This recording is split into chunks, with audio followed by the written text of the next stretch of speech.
What happens when a titan of Hollywood, an icon whose very name is synonymous with cinematic greatness, sits down for what should have been a simple promotional interview, only to be blindsided by a host intent on provoking a personal confrontation on live television? Prepare yourself, because you are about to witness one of the most explosive and volatile broadcast moments in modern entertainment history.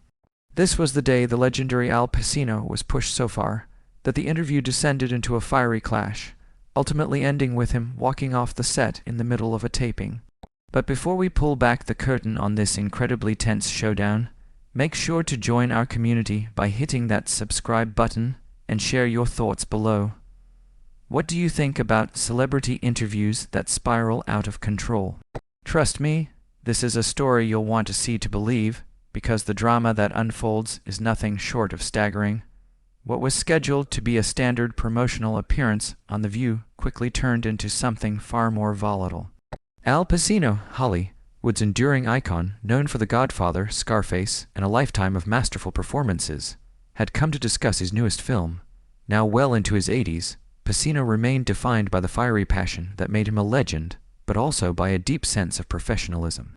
For decades, he had navigated thousands of interviews with a kind of effortless grace, shifting between deep philosophical conversations about filmmaking and playful talk show banter without missing a beat. But on this particular morning, the atmosphere felt different, charged, unsettled. The minute he stepped onto the stage, Pacino sensed it. The usual pre-show greetings felt unusually stiff, as though everyone was pretending the energy in the room was normal when it clearly wasn't. There was a subtle but unmistakable tension, an invisible pressure humming beneath the surface that put the seasoned actor instantly on alert. Joy Behar, one of the co-hosts of The View, known for her sharp comedic style, blunt commentary, and unapologetic political angles, seemed determined to take the conversation in a far more aggressive direction. Her intentions became obvious from the very first question. "So, Al," Joy began, leaning forward with a smile that looked more like a challenge than a welcome, "let's get to your new film. But before we do, I want to talk about your past." Pacino instantly recognized the tone. This wasn't curiosity. This was a calculated setup. Joy continued, her voice smooth but laced with accusation. "Looking back now, do you feel any regret about glorifying violence in films like Scarface? Don't you think Hollywood needs to take responsibility for the messages it puts into society?" The question hit the room like a sudden cold wind. The other co-hosts shifted uncomfortably in their seats, sensing the confrontation that was beginning to unfold. Pacino's expression changed just slightly, enough for viewers to see that Joy had touched a nerve, and not in a way that created thoughtful cinematic discussion. This was something else entirely, a push, a provocation, an invitation to conflict. And this was only the beginning. Pacino, visibly caught off guard by Joy's abrupt and confrontational opening, paused for a moment. His eyes narrowed ever so slightly, a subtle signal of the simmering intensity beneath the surface, the same intensity that had defined so many of his unforgettable characters. Any long-time fan would recognize that look instantly. It meant he was choosing his words carefully, and that he didn't appreciate being ambushed. "Well, Joy," Pacino began, his voice controlled but edged with unmistakable firmness, "that's a rather heavily loaded question to lead with." His tone was calm, but there was a metallic sharpness beneath it. "My belief has always been that cinema exists to explore the human condition, its beauty and its darkness. We are storytellers, not moral gatekeepers." But Joy Behar wasn't interested in the nuance of his explanation. "Yes, but you must understand how these portrayals affect young, impressionable minds." She fired back, cutting straight through his thoughtful defense. "Think about how many kids wanted to be Tony Montana. Don't you feel even a fraction of responsibility for that?" A visible wave of discomfort swept across the set. The other hosts exchanged uneasy glances, their stiff expressions saying everything they didn't dare verbalize. This was not the interview they had prepared for, certainly not the tone they'd expected right from the opening moment. Whoopi Goldberg, sensing the escalating tension, attempted to pivot the conversation towards safer territory. She began asking Pacino about his acting methods, hoping to restore some semblance of normalcy. But Joy cut her off with ruthless precision. "No, no, let the man answer. Joy insisted sharply, dismissing Whoopi's attempt at diplomacy with a casual flick of her hand. This is important, Al. You've made millions from these violent roles. Don't you think you owe the public an explanation? Pacino's jaw tightened. The shift was small, but it was unmistakable, the legendary fire beginning to flicker behind his eyes. I owe the public nothing except an honest performance, he said, his voice now carrying the unmistakable weight of decades in the industry. Every character I've brought to life, I've done so with respect, dedication, and commitment to the craft. If you want to have a philosophical discussion about art and its impact on society, I'm more than willing to go there. But let's not pretend that's what this is. Joy's eyebrows shot up. And what exactly do you mean by that? She challenged, her voice rising in pitch. I mean. Pacino replied, leaning forward slightly, his tone now precise, razor, sharp, and impossible to misinterpret, that you appear far more interested in manufacturing a conflict than in having a genuine conversation. I've been in this industry for over 50 years. I know the difference between an interview and an inquisition. The tension in the studio had become so thick it felt like a physical force pressing down on everyone in the room. Camera operators shifted nervously, unsure where to aim their lenses, while the remaining hosts looked like they wanted to melt into their chairs and disappear altogether. But Joy Behar wasn't backing down. If anything, she seemed emboldened. Oh, so now I'm interrogating you, she scoffed, letting out a humorless laugh. I'm asking valid questions about your career, Al. But it was already clear to everyone watching, both in the studio and later, across millions of screens, that the atmosphere had shifted irreversibly. The interview had tipped from tense into hostile, and Pacino, pushed into a corner he never asked for, was slowly but unmistakably preparing to push back. The moment Joy delivered the line, "If you're too fragile to handle that, maybe this business isn't for you anymore," a suffocating silence descended on the entire studio. The only sound that dared to exist was the faint background hum of the cameras and broadcast equipment. Al Pacino held Joy's gaze for a long, loaded moment. In that stretch of silence, something shifted, visibly, unmistakably. Everyone watching understood. The interview had crossed a line. This wasn't awkward anymore. This was about to become a defining moment in television history. "Listen, lady," Pacino said at last, his voice low but carrying the weight and authority of his half-century career. "I've been answering questions about my work since before you had your first job in television, but there's a difference, a very big one, between asking a question and showing blatant disrespect." Joy's face flushed a dark, angry red. "Disrespectful for asking about the real-world impact of your films," she scoffed, leaning forward aggressively. "That's my job, Al. Maybe inside your insulated Hollywood bubble, you're surrounded only by people who worship you and tell you how brilliant you are. But out here in the real world, we ask hard questions." Pacino's eyebrows lifted, a look of pure disbelief crossing his features. "The real world?" he repeated, astonished at her audacity. "You think sitting behind this table makes you more connected to the real world than someone who has spent 50 years portraying real lives, real trauma, real human experience?" Joy shot back immediately. "I think it makes me someone who isn't afraid to challenge Hollywood when it's necessary. And frankly, Al, there's a lot that's problematic with the movies you built your career on." The tension was now suffocating. Sarah Haynes made a desperate attempt to interrupt, pivoting toward safer ground by asking Pacino about his new project. But Joy shut her down instantly. "No, we are finishing this," Joy snapped, slicing the air with her hand. "I'm not done, Al. You've been dodging my questions from the start." Pacino's expression hardened into stone. "I've dodged nothing," he said calmly but forcefully. "I've answered every question you've thrown at me. The real issue is that my answers aren't the ones you already scripted in your head. That's because your answers are nothing but polished Hollywood spin," Joy retorted sharply. She leaned even closer. "So let me be more direct. How do you sleep at night knowing your romanticized portrayals of gangsters and criminals have inspired real people to commit real crimes? How many lives have been lost because someone thought Tony Montana was cool?" The accusation hit the room like a bomb. Even for The View, a show infamous for fiery debates, this was beyond anything expected. This wasn't journalism. It felt like a hostility, fueled ambush. Whoopi Goldberg's face twisted in horror, and in the control booth the producers were reportedly waving frantically, unsure whether to cut to commercial. Pacino leaned back slowly, shoulders tight, eyes blazing with incredulity. "That isn't just unfair, Joy," he said, his voice now colder and more controlled than ever. "It's profoundly irresponsible. You are holding me accountable for acts of violence I have absolutely no connection to. That isn't journalism. It's a public assassination of my character."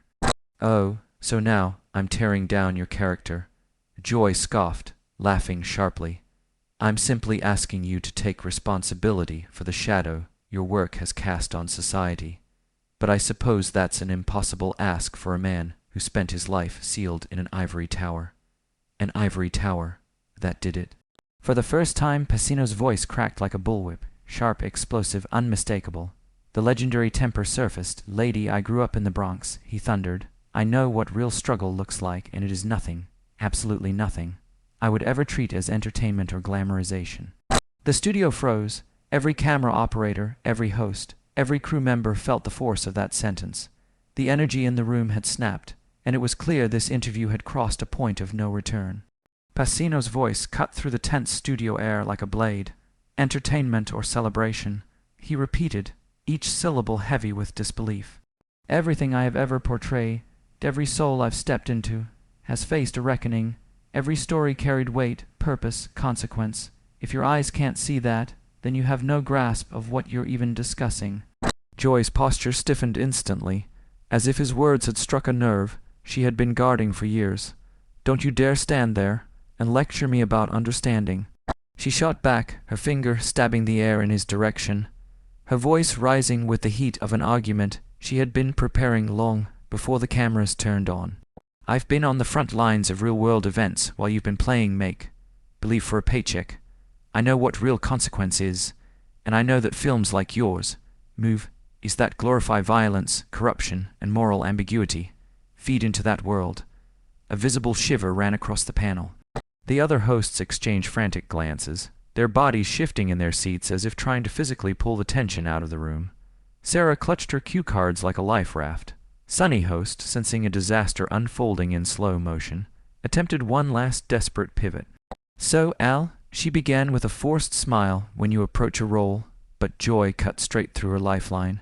"We are having a vital conversation here," she declared, not raising her voice but sharpening it. Her gaze locked onto Pacino's, not blinking, not wavering. "This is precisely the kind of reckoning that needs to happen with the Hollywood elite, men who believe themselves to be beyond reproach, insulated by fame, wealth, and decades of unchallenged praise. Beyond reproach." Pacino repeated, but now his tone had changed. His voice dropped into a low, dangerous hum, the kind that signaled a man who had been pushed too far for too long. He leaned forward, the studio lights catching the tension in his jaw. "I have faced scrutiny my entire career, scrutiny from critics, from audiences, from the industry itself, and I have grown from it. But," he raised a finger, "there is a universe of difference between honest critique and whatever this is." He gestured vaguely at the air between them, as though the hostility had taken physical form. "You walked onto this set with a verdict already decided, a verdict you carved in stone before I even opened my mouth. You have no interest in listening, no interest in conversation. You're not looking for truth. You're looking for someone to blame. My only verdict." Joy responded, her voice shifting from anger to something more theatrical, almost prosecutorial, "is holding powerful men accountable. That's my job. That's what I do. And that is something your world," she motioned toward him, toward decades of cinematic legacy, "clearly struggles with. My world is built on consequence, responsibility, and truth. Your world," she leaned forward, "is built on applause."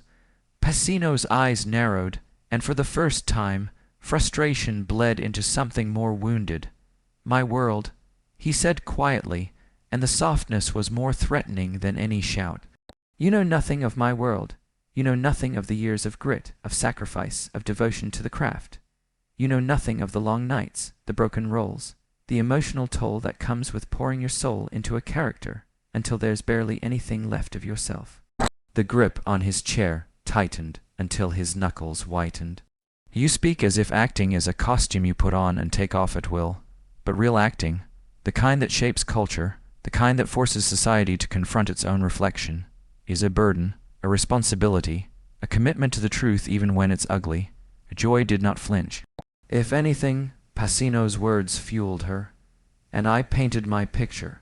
She retorted sharply, based on 50 years of your films, 50 years of narratives that shaped how society sees men, violence, justice, morality, 50 years of influence, intentional or not. You don't get to wash your hands of that just because it was art. Pacino lifted his chin, the lines on his face deepening like carved stone. Art holds a mirror to the world, he said. It does not create the world, it reflects it, it challenges it, it questions it, it gives people a language for conflicts they cannot name. You criticize the reflection when the real problem is the world being reflected. Joy's eyes flashed with indignation. Convenient. That's a convenient defense for someone who has never had to face the fallout of those reflections. Violence on screen may be pretend, but the people who absorb it are real. The consequences are real. The culture it shapes is real. Pacino inhaled slowly, deeply, the way a man gathers strength before delivering a final, decisive blow. You think accountability is measured in accusations, he said. But accountability, real accountability, is measured in intention, effort, growth. I've spent decades honoring this craft, honoring the audience, honoring the stories of flawed, broken, human people. You come at me with a gavel, as if I'm on trial for the sins of society. Joy's response was immediate, crisp, almost rehearsed. When your work permeates the culture for generations, yes, you become part of that trial. Influence comes with responsibility. Fame comes with responsibility. Power comes with responsibility. Then so does journalism. Pacino replied, his voice rumbling now, and what you're doing isn't journalism. It's ambush. It's spectacle dressed up as moral purity. You're not holding me accountable. You're performing. For a moment, the studio fell into a silence so thick it felt like gravity had increased. Cameras captured every twitch, every breath, every spark in their eyes. The rest of the table had gone completely still. No one dared move. Joy leaned back slightly, but her expression remained unbroken. Performing, she echoed. I suppose on that, Mr. Pacino, you and I finally agree. Joy wasn't done, not even close. She leaned forward, her expression tightening into a look of practiced indignation. Well, it's convenient, she said sharply, that you can hide behind charity work instead of taking real political stands. Your fans deserve to know exactly where you stand on the issues that affect their daily lives. The words were meant to sting. They were meant to corner. They were meant to throw Ruba off balance. But instead of backing down, Ruba lifted her chin slightly. Her eyes sharpened, and the easygoing softness in her voice began to shift into something stronger, something more grounded, her Oklahoma roots cutting through with unmistakable clarity. And what makes you think they don't know? She replied, her tone firm and steady. You're sitting here telling me what my fans think, what they believe, what they deserve. She paused, letting the silence press into the room. But tell me this, Joy, when's the last time you actually talked to any of them? The audience stirred. A few people murmured. Several leaned forward, anticipating what was coming next. Ruba didn't stop. When's the last time you stepped outside the studio, outside your bubble? She continued and visited a small town in America. When's the last time you sat down with families who are struggling, really struggling, and listened to them instead of lecturing them? The studio air tightened like a pulled string. Even the lighting seemed to shift, as if the room itself was bracing for impact. The other hosts exchanged glances, wide-eyed, nervous glances. You could practically hear their thoughts. This is not going according to Joy's plan. Whoopi cleared her throat, instinctively reacting the way a seasoned moderator does when she senses a conversation careening into dangerous territory. Her posture straightened. Her hand twitched subtly, as if preparing to step in. But Joy wasn't done. She was too deep into the attack to reverse course now. Pride, stubbornness, and the belief that she had the moral high ground were pushing her forward like a runaway train. I don't need to visit small town America to understand what your fan base supports. Joy snapped, her voice rising in volume and pitch. Your fans consistently vote for politicians who undermine women's rights, who oppose environmental protections, who slow down social progress, and your refusal to condemn those choices, your silence, makes you complicit in perpetuating harmful systems. You could have heard a pin drop. For a split second, the entire energy of the room froze, like the world itself had inhaled and forgotten how to exhale. A storm had just been summoned, and everyone knew it. That was the moment everything changed. The tone, the dynamic, the power in the room. Ruba didn't just look offended, she looked awakened. A fire lit behind her eyes that no one on that set had seen before, not in all her previous visits, not on any talk show. She slowly leaned back in her chair, not out of retreat, but out of control, regaining her center, grounding herself like someone preparing to deliver a blow so clean and resolute that it doesn't require anger to land. When she finally leaned forward again, her voice was calm, too calm, the kind of calm that comes right before lightning strikes. "Joy," she said, her tone low, steady, and unmistakably firm. "Let me explain something to you. Just because people live in small towns doesn't mean they're ignorant.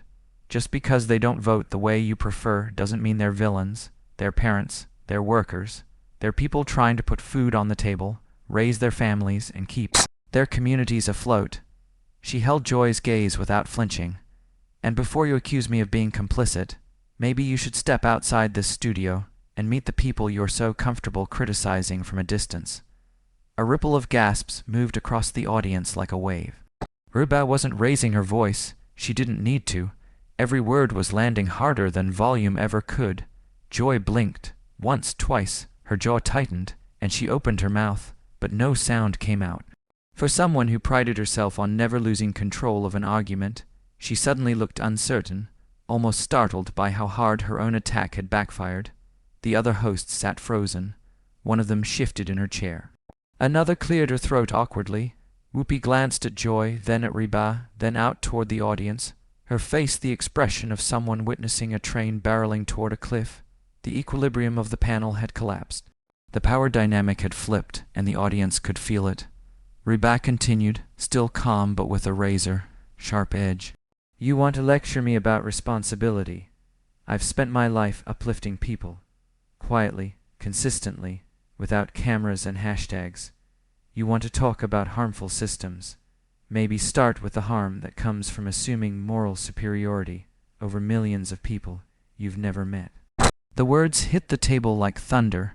Joy swallowed hard, visibly shaken now. Whatever comeback she had prepared evaporated before she could voice it. Her shoulders stiffened, but her confidence, her certainty, was slipping like sand through her fingers. Ruba wasn't done, but she didn't need to raise her voice. The room was hers. The moment was hers.